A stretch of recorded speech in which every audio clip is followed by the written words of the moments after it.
Mohon izin Bapak, Ibu. Assalamualaikum warahmatullahi wabarakatuh.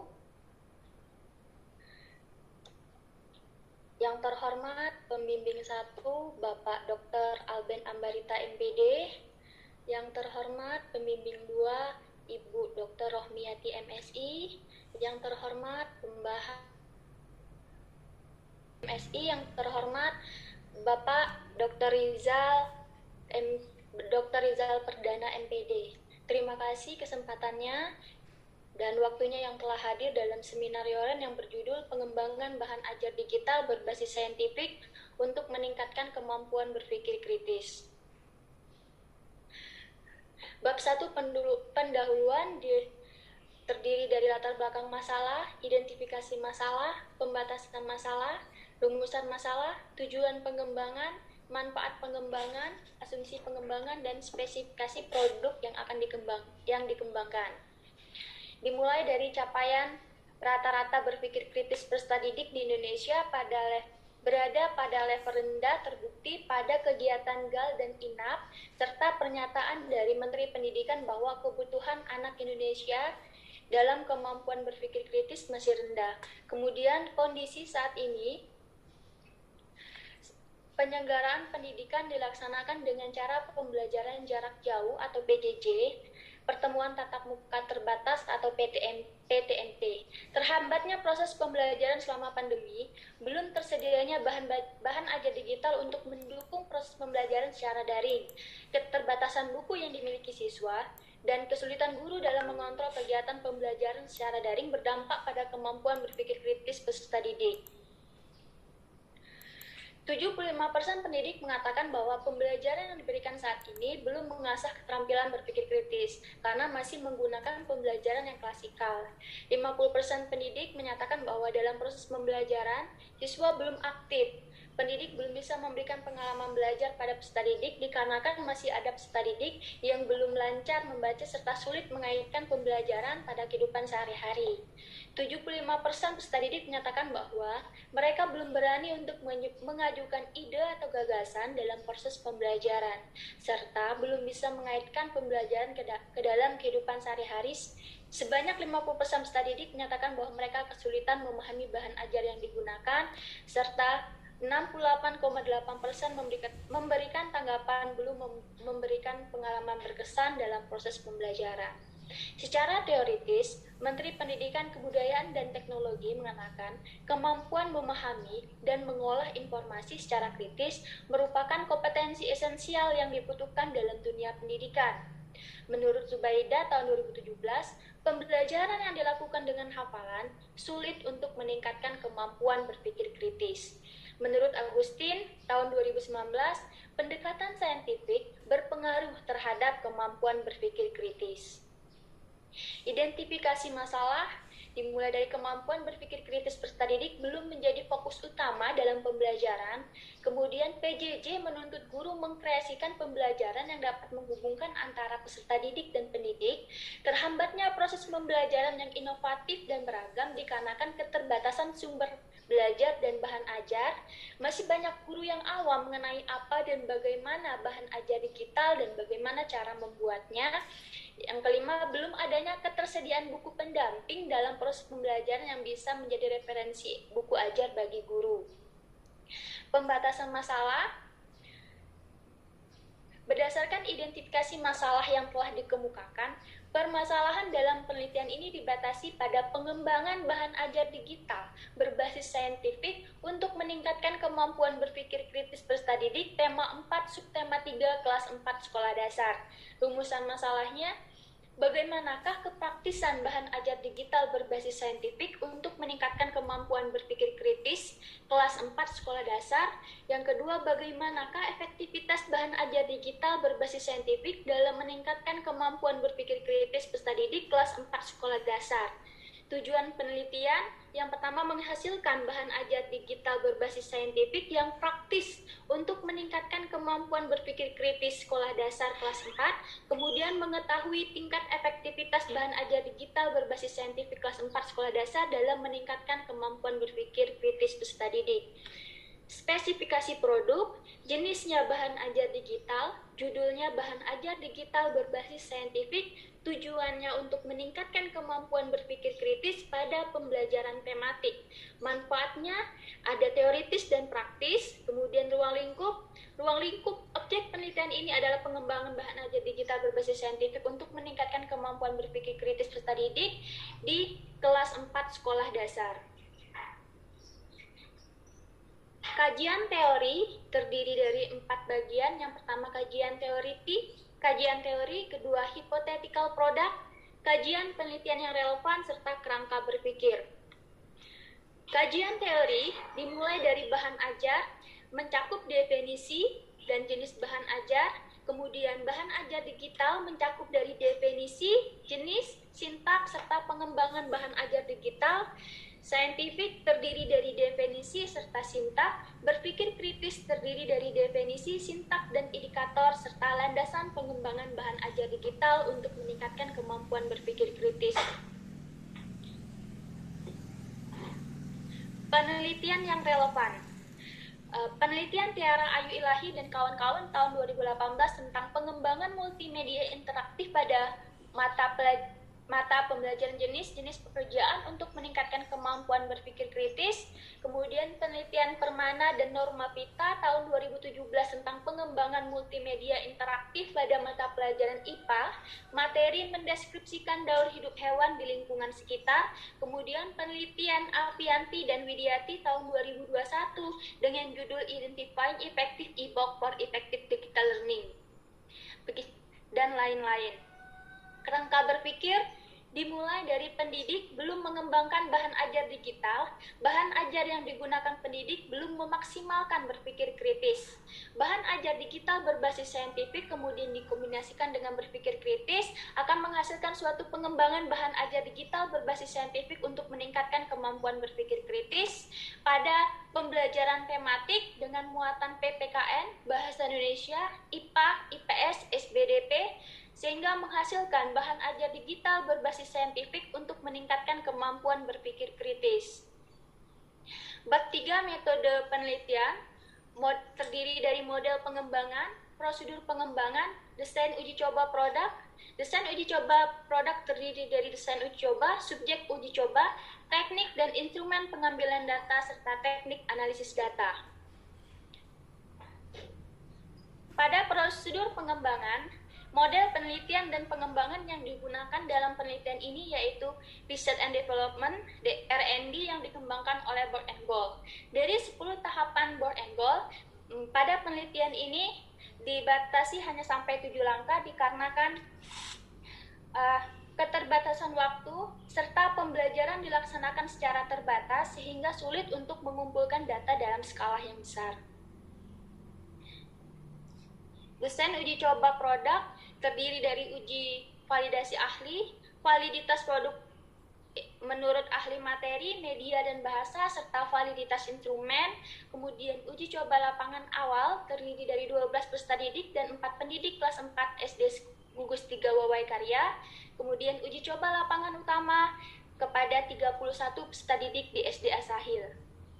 Teknik pengumpulan data ada observasi, wawancara, angket, skala, dan tes, instrumen pengumpulan data, dan lembar observasi, pedoman wawancara guru, angket kebutuhan siswa, angket respon pendidik, angket respon peserta didik, skala penilaian ahli materi, skala penilaian ahli media, serta tes.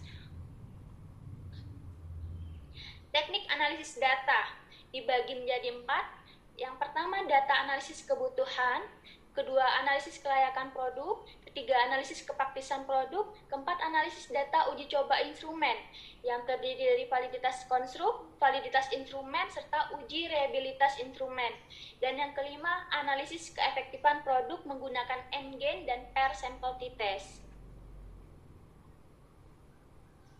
Bab 4, hasil dan pembahasan. Hasil penelitian terdiri dari hasil pengembangan produk, hasil uji coba produk, revisi produk dan produk akhir, pembahasan produk akhir, serta keterbatasan penelitian. Hasil penelitian, hasil pengembangan produk awal dengan merancang menu, serta tombol-tombol yang akan digunakan pada bahan ajar digital, serta mendesain halaman utama. Kemudian analisis kelayakan produk berdasarkan hasil validasi ahli materi bahasa dan media yang terdiri dari 6 judgment expert. Ahli bahasa yang pertama menyatakan 91% dengan kategori sangat layak. Ahli bahasa kedua 88% dengan kategori sangat layak. Ahli materi yang pertama 97% dengan kategori sangat layak. Kemudian ahli materi kedua 83,3% dengan kategori sangat layak. Ahli media yang pertama menyatakan 91,7% dengan kategori sangat layak. Kemudian ahli media kedua 88,8% dengan kategori sangat layak. Sehingga dapat disimpulkan berdasarkan hasil validasi ahli materi bahasa dan media mendapat kategori sangat layak.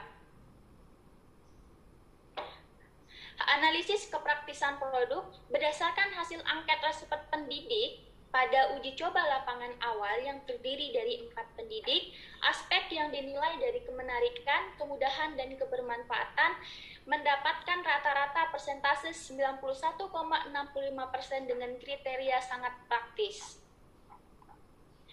Kemudian hasil angket respon peserta didik di uji coba lapangan awal terdiri dari 3 aspek yang dinilai, kemenarikan produk, kemudahan penggunaan, serta kebermanfaatan produk dengan rata-rata persentase 92,94% dengan kriteria sangat praktis.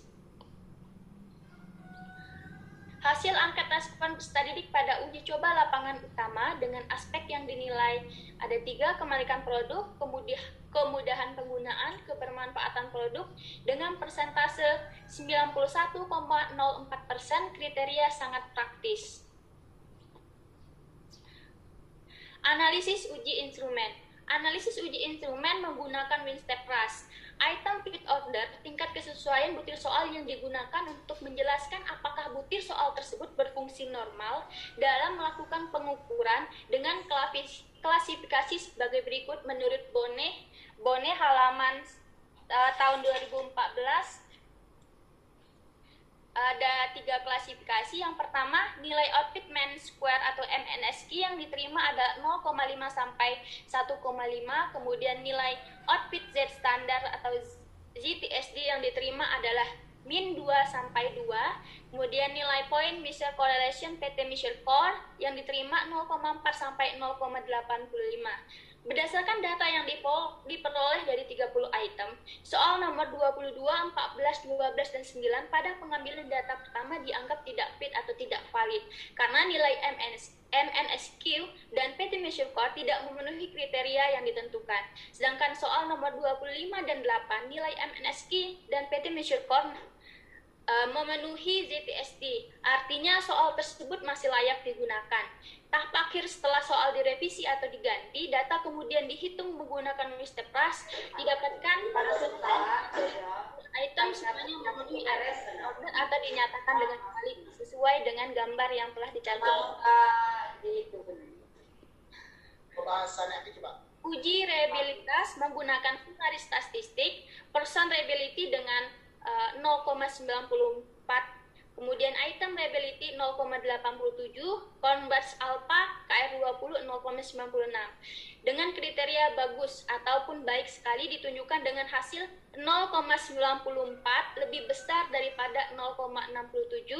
Kemudian kualitas butir soal masuk ke dalam kriteria baik ditunjukkan dengan 0,87 lebih besar daripada 0,67, sedangkan nilai Cronbach alpha masuk kepada kriteria baik sekali. Hal ini berarti instrumen yang dikembangkan memiliki konsistensi reliabilitas yang baik sekali ditunjukkan dengan Cronbach alpha atau KR20 0,96 lebih besar daripada 0,5. Analisis keefektifan produk menggunakan NGEN dan UJT. Pada NGEN terdapat peningkatan kemampuan berpikir kritis peserta didik setelah belajar menggunakan bahan ajar digital sebesar 0,77 dan mendapat kriteria tinggi. Pada UJT, berdasarkan berdasarkan hasil uji coba pair sampel t-test, data kemampuan berpikir kritis memiliki signifikan kurang dari 0,05, yaitu 0,0, artinya terdapat perbedaan kemampuan berpikir kritis peserta didik sebelum dan sesudah mengikuti pembelajaran menggunakan bahan ajar digital dengan keterangan HO ditolak, HA diterima. Revisi produk. Revisi produk berdasarkan validasi ahli materi dan ahli media, kemudian revisi produk uji coba lapangan awal, dan revisi produk uji coba lapangan utama. Pembahasan produk berdasarkan analisis kebutuhan.